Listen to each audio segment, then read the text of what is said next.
நம்ம ஹீரோ தான் கட்டுறாங்க. நம்ம ஹீரோவுக்கு பார்த்தீங்கன்னா இந்த மாதிரி காய்ச்சல் வந்திருக்கும். ஐயோ காய்ச்சல் வேறு வந்துருச்சா அப்படின்னு மாரி புலம்பிட்டு இருக்கோம். இந்த காய்ச்சல் வேறு வந்துருச்சு அப்படின்னு மாரி புலம்பிட்டு இருக்கோம். டக்குன்னு வந்து யூனா வந்துடுவா. யூனா நீங்கள் என்னப்பா பண்ணுற அப்போ நம்ம ஹீரோ கேட்டால் நம்ம யூனா வந்து இந்த மாதிரி நம்ம ஹீரோ காய்ச்சல் தெரிஞ்சுக்கிட்டு சாப்பாடு கொண்டு வந்திருக்கோம். உனக்கு வேணானா சாப்பாடு எனக்கு இன்னும் நல்லா சமைக்க வரல, உனக்கு பிடிக்கலாம் வச்சுன்னு சொல்லும்போது இல்லை ரொம்ப சூப்பராக இருந்துச்சு, நான் ரொம்ப என்ஜாய் பண்ணி நிறையாவே சாப்பிட்டேன் அப்போ நம்ம ஹீரோ சொல்கிறோம். ஸோ இப்போ நம்ம ஹீரோவோட தெர்மாமீட்டர் இருக்குது இல்லையா, ஸோ அதுவும் பார்த்தீங்கன்னா பேட்ரி போயிருக்கும். ஸோ பேட்ரி போயிடுச்சு. ஈவனா ஒன்ட்ட வேறு ஏதாவது இருக்கா அப்படின்னு நம்ம ஹீரோ கேட்கும்போது ஈவனா வந்துட்டு சரி வேறு வழியில் போல அப்படின்ட்டு இந்த மாதிரி அவங்க நெத்தி நம்ம நெத்தி ஒரு மாதிரி வச்சு பார்ப்பாங்களே பெரியவங்களாம். ஸோ அந்த மாதிரி நம்ம ஹீரோக்கு பண்ணும்போது நம்ம ஹீரோ ரொம்ப வெக்கப்படுறான். ஈவனா என்ன பண்ணுறேன், ஃபீவர் டவுன் ஆயிடுச்சு, என்ன பண்ணுறேன், நீ ரொம்ப க்ளோஸாக இருக்கும், உனக்கு என்ன பண்ணுற புரியுதா அப்படின்ற மாதிரி கேட்டிருக்கான். ஸோ டக்குன்னு பார்த்தா நம்ம மறுபடியும் தூங்கி எதிர்க்கிறான். பார்த்தா ஒரு கனவு தான், கனவு தானா, அவன் நிஜத்தில் நம்மளாம் பண்ண மாட்டான் அப்படின்னு மாரி தூங்கிச்சா. திரும்ப பார்த்தா அந்த அந்த சாப்பாடு பவுல் அந்த இதில் இருக்கும். இது சாப்பாடு பவுல் சாப்பிட்ருக்காங்களா, யாரை சாப்பிட்டா அப்படின்னா மாரி வச்சுருக்கான். நிஜமாலுமே நம்ம ஈவனா வந்து இந்த மாதிரி செக் பண்ணியிருப்பேன் நம்ம ஹீரோக்கு. நான் அந்த இதில் என்ன பண்ணேன் எனக்கே தெரியல, என்ன பண்ணுறேன் நான் என்ன பண்ணேன் எனக்கே தெரியல, அன்கான்சியஸ் எதுன்னு அப்படின்னு யோசிச்சு பார்க்குறான். இப்போ நம்ம ஹீரோட ஃபீவர் நம்ம ஈவனாக்கு வந்துடுது. ஸோ இப்போ நம்ம ஹீரோ நல்லா இவன்ட்டா இல்லையா, ஸோ அதெல்லாம் வந்து நானும் வச்சுருக்கும் போது யூனாவை பார்க்குறாங்க. யூனாவை பார்த்தா ஏதோ ஒரு மைண்ட் செட்டில் தப்பாக ஹேர் ஸ்டைல் பண்ணதும் மிஸ்டர் யூனா உங்கள் ஹேர் ஸ்டைல் ரொம்ப க்யூட்டாக இருக்குது, ஆனால் கொஞ்சம் சரியாக பண்ணுங்க அப்படின்னு அசாய் சொல்கிறான். ஆனால் ஆமாப்பா நான் தப்பாக கட்டியிருக்கேன் அப்படின்னு இப்போ தான் இவன் ரியலைஸே பண்ணுறான். ஸோ இப்போ நான் யாய் வந்து நம்ம ஹீரோட குசுன்னு பேசுறவங்களை கிஸ் பண்ணிவிட்டு ஏய் என்னடி பண்ணுறேன், நான் சும்மா பண்ணேன்ப்பா, சரிவா கொஞ்சம் தனியாக பேசணும் அப்படின்னு கூட்டு போகிறேன். கூட்டு போயிட்டு இந்த மாதிரி யூனா என்னன்னு தெரியல, யூனா இந்த மாதிரி அப்செட்டாக இருக்காப்பல, அவள் கொஞ்சம் என்னன்னு பார்க்கணும்னு சொல்லும்போது கவலைப்படாது இந்த மாதிரி ஏண்ட விட்டுருங்க, உங்கள் அம்மா சிஸ்டர்ஸ்க்கு எந்த பிரச்சனை நான் வருவேன், நான் தொந்தரவுன்னு நினச்சா கூட உங்களுக்கு ஹெல்ப் பண்ணுவேன் அப்படின்னு நம்ம சொல்கிறோம். ஸோ இதே கேட்டு கொஞ்சம் நம்ம யாயுமே ஹாப்பி ஆகிறாங்க. ஸோ இப்போ வந்து இவங்க யூனாவை பார்த்தா மறுபடியும் ஷாக் ஆகிறாங்க. என்னென்னு பார்த்தா யூனா முன்னதை விட இப்போ இன்னுமே ஹேர் மோசமாக பண்ணிக்கிட்டா போச்சு, இவளுக்கு என்னதாப்பா ஆச்சு, ஏன்ப்பா இவ இப்படி ஹேர் கட் பண்ணிருக்கா அப்படின்னு எனக்கு புரிஞ்சிச்சு. அவளுக்கு லவ் சீக் வந்துருச்சு, பெரியவங்க சொல்லுவாங்களே காதலுக்கு கண்ணு இல்லைன்னு, அதுதான் இது. அப்போ நம்ம யாய் ஓரளவு கரெக்டாக கண்டுபிடிச்சிட்டா. நம்ம ஹீரோவுக்கு என்னதான் ஆச்சு யோசிச்சுட்டு இருக்கும்போது அதில் பார்த்தா அப்படியே ஒரு அன்கான்சியஸ் ஸ்டேட்டில் அவள் கீழே தறிக்கி விழுந்துருவா.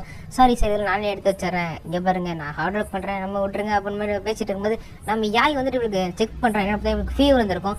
ஃபீவர் வந்திருக்கா அதான் நான் பார்த்தேன் அப்படின்ட்டு. இங்கே பாருங்க எனக்குலாம் ஃபீவர் இல்லை, நான் பெட்டில் ரெஸ்ட் எடுத்துட்டு உங்களை இந்த மாதிரி ஹார்ட் ஒர்க் பண்ண விட முடியாது, நானும் ஹார்ட் ஒர்க் பண்ணுறேன். அப்போ நம்ம ஈவனா சொல்லிட்டு இருக்கும்போது என் தலையில் அடி யாய்க்கு ஏய் உன் பிக் சிஸ்டர் ரொம்ப அப்செட்டாக இருக்கேன், ஒழுங்கு நான் சொல்கிறது கேளு, போய் ஒழுங்காக பெட்டு ரெஸ்ட்டு மற்ற வேலை நான் பார்த்துக்கணும்.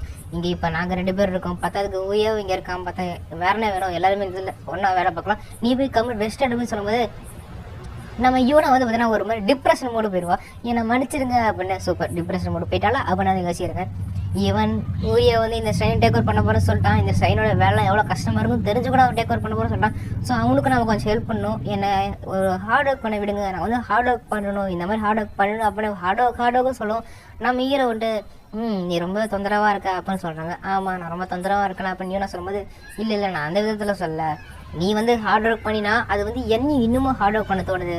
ஸோ உன்னை விட நான் ஹார்ட் ஒர்க் பண்ணணும் தான் நான் நினைக்கிறேன். இந்த ஸ்ட்ரெயினுக்கு வந்ததுக்கப்புறமா எனக்கு காடு மேலே நம்பிக்கை எல்லாம் நீ தான் காடு மேலே நம்பிக்கை கொண்டு வந்த, பார்த்ததுக்கு யாரையும் பார்த்துக்காத அளவுக்கு நீ இந்த ஸ்ட்ரெயின் ரொம்ப நல்லா பார்த்துக்கிட்ட. ஸோ இந்த ஸ்ட்ரெயினில் இருக்கணுங்கிறதே ஒன்று வயசு நான் இன்ஸ்பயர் ஆனேன் அப்படின்னு நம்ம ஹீரோ சொல்லும்போது நம்ம யூனாக்கும் மற்ற சிஸ்டருக்கும் வேறு ஹாப்பியாக இருந்தது. ஸோ இப்போ நம்ம யூனா எதிர்த்து பார்த்தீங்கன்னா அப்படி போய் நம்ம ஹீரோக்கு பின்னாடி போய் முதுகில் போய் ஏறிக்கிட்டு என்னை தூக்கிட்டு போ அப்படின்னு சொல்கிறான். ஏய் ஏன்னா சின்ன குழந்தையா தூக்கிட்டு படுத்துக்க, நீயே போய் பெட்டில் படுத்துக்க அப்புறமே சொல்லிட்டுருக்கான். இல்லை என்னை தூக்கிட்டு போய் விடு, இவனே என்னோட காய்ச்சலாம் சரியானதுக்கு அப்புறமா நான் இன்னுமே ஒன்றை விட ஹார்ட் ஒர்க் பண்ணி நான் தான் ஹார்ட் ஒர்க் பண்ணுவேன் அப்படின்னு நம்ம யூனா சொல்லிட்டு இருக்கான். ஸோ இப்போ நம்ம யூனாக்கு வேணா காய்ச்சலாம் சரியாயிருது, அப்படி ஸ்கூலும் அடுத்த செமஸ்டர் ஆரம்பிக்க போகுது இல்லையா. ஸோ அடுத்த செமஸ்டருக்கு நான் எதுவும் காய்ச்சலாக வராமல் இருக்கிறேன், கடவுளை வேண்டிக்க போகிறேன் அப்படின்னு பேசிகிட்டு இருக்கான். ஸோ இப்போ நம்ம அசைக்கு பார்த்தா எதோ ஒரு ஷாக்காயிடுறேன். என்னென்னு பார்த்தா நம்ம ஹீரோ தெரியாது நம்ம பாத்ரூம்க்கு வந்துருந்து இருப்போம். சரி நான் தெரியாமட்டேன், நீ வேணா மறுபடியும் குளிச்சு சொல்லுவோம். ஏய் பொய் சொல்லாதரா நீ வேணும் தானே வந்து சொல்லும்போது சாரி பண்ண தெரியாம வந்தேன், நீ குளிச்சுக்கணும் கதை சாத்திட்டு போயிடறான் அப்படின்னு வேறு போயிடுறான். என்ன வர இந்த ஊரியை ரொம்ப ஃபன்னாகவே இருக்க மாட்டேங்கிறானே அப்படின்னு அசையாக இருக்க வச்சுக்கிறான். சரி இப்போ ஸ்கூலில் வந்து வேணா கல்ச்சுரல் ஃபெஸ்டிவல் இருப்பாதான். ஸோ இவங்க வந்து பார்த்தீங்கன்னா அதுக்கு ஒரு பர்ஃபார்மன்ஸ் பண்ண போகிறாங்க, சேலஞ்சின்னு ஒரு, அதாவது பையன் வந்து பொண்ணாக வேஷம் பண்ணும், பொண்ணு வந்து பையனாக வேஷம் பண்ணும். ஸோ இந்த ஸ்டோரியிலே 2 பேருமே தெரியாது, 2 பேரும் கடைசியில் ரிவீல் பண்ணுவாங்க, அதுதான் ஸ்டோரி. ஸோ இதில் பொண்ணா வேஷம் போகிறது நம்ம வேறு கிளாஸில் ஒரே ஒரு பையன் தான். ஸோ அது ஊரியா தான் சொல்லும்போது சரி உங்களுக்கு ஓகேன்னு எனக்கும் ஓகே அப்படின்ற மாதிரி சொல்லிதான். ஸோ இது பார்த்தா யூனாக்கு செம்ம கேட்குது. இதுக்கு நான் அப்போஸ் பண்ணுறேன், இந்த மாதிரி எவனா நம்ம பொண்ணு வேஷம் போட இடம் கூடாது அப்படின்னு சொல்லும்போது அங்கே இருக்க பொண்ணுங்களாம் இவன் பொண்ணு வேஷம் போது ரொம்ப க்யூட்டாக இருக்கும் பாரு நான் பார்க்கணும்னு சொல்லும்போது அப்போ எனக்கு ஒரு அப்ஜெக்ஷன், நான் தான் அவனுக்கு ஜோடியாக இருப்பேன் அப்படின்னு யூனா சொல்கிறான். சரி ஓகே நீ எதுவும் சொல்கிறாங்க, நானே உனக்கு ஜோடியாக போடலாம் தான் ஆக்கலாம் தான் இருந்தேன், ஏன்னா நீங்கள் 2 பேரும் இப்போ வர சீக்கிரம் டேட்டிங் பண்ணுறீங்க தானே. அப்போ நம்ம யூனா ஃப்ரெண்டு கேட்கும்போது சேச்சா டேட்டிங்லே கிடையாது அப்படின்னு சொல்லிட்டு போய் சொல்லாத, நீ இந்த ஊரை ஏமாற்றலாம் உலகத்தை ஏமாற்றலாம், ஆனால் என்ன ஏமாற்ற முடியாது.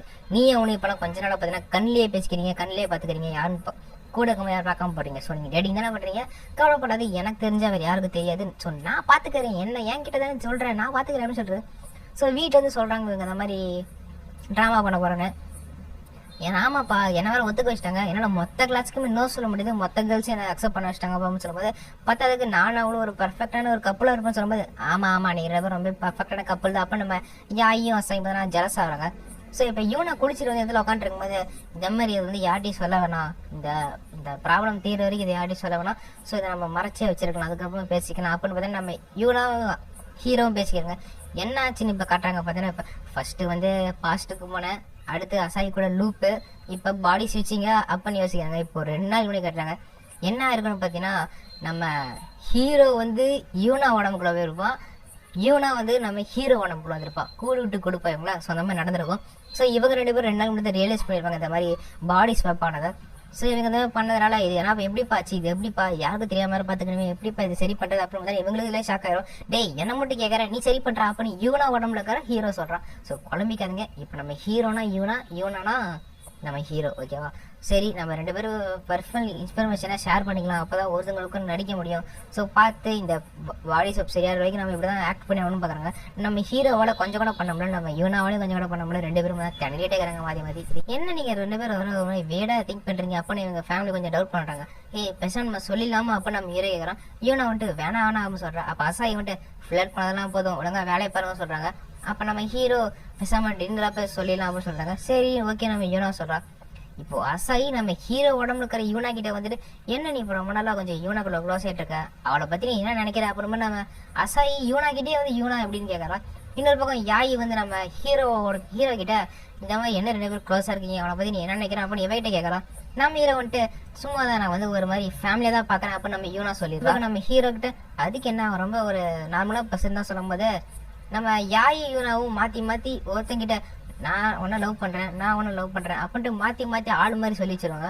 ஸோ இந்த மாதிரி நான் அவனை கொஞ்சம் க்ளோஸாக பழக்காத, நான் இந்த மாதிரி லவ் பண்ணுறேன்ல உனக்கு புரியுதா அப்படின்ட்டு போயிடுவாங்க. சூப்பர், இந்த நிலைமையில் நாங்கள் எங்கே இந்த மாதிரி வீட்டில் சொல்கிறது எங்கள் பாடிஸ் மேட்ச் சூப்பர் ஆச்சுன்னு ஐயோ ரொம்ப டேஞ்சர் ஆச்சா அப்படின்னு யோசிச்சுட்டு இருக்கா. சரி ஓகே, எங்கள் வீட்டில் இருக்கிறனால சந்தேகப்படல, வேற யாருக்கும் சந்தேகம் தேவைன்னு பார்த்தா நம்ம யூனோட ஃப்ரெண்டு இப்போலாம் யூனா வர கொஞ்சம் வியர்டாக ஆக்ட் பண்ணுறாள் அப்படின்னு இவ கண்டுபிடிச்சாரா. ஸோ இதோட பார்த்துட்டு இந்த இடத்துல இந்த எபிசோட் முடியுது.